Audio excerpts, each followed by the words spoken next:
ஆண்பாவம் படத்தில் நடித்த கருப்பாயி பாட்டியின் நிறைவேறாமல் போன கடைசி ஆசை. ஆண்பாவம் படத்திற்கு பிறகு நிறைய படங்களில் நடித்தேன். ஆனால் எனக்கு கையில் 1000 ரூபாயை மட்டும் கொடுத்து மீதி பணத்தை அனுப்பிவிடுகிறோம் என்று கூறுவார்கள். நானும் சம்பளம் இன்னைக்கு வரும், நாளைக்கு வரும் என்று எதிர்பார்த்து காத்திருப்பேன். ஆனால் அது வரவே வராது. எனக்கு பிள்ளைகள் இல்லை என்ற குறையை போக்கியது நடிகர் பாண்டியராஜன் தான்.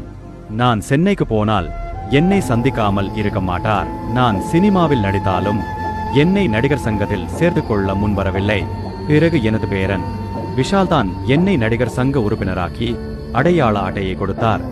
நான் சாப்பிடும் சாப்பாடு பேரன் விஷால் கொடுக்கும் பணத்தில்தான் என்னை வாழ வைக்கும் சாமி அவர். பேரன் விஷால் கல்யாணத்துக்கு கண்டிப்பாக போகணும், அதுவரை நான் உயிருடன் இருக்க வேண்டும் என்று கூறிய கருப்பாயி கடந்த ஜூன் மாதம் தனது 99 வயதில் உயிரிழந்தார் என்பது குறிப்பிடத்தக்கது.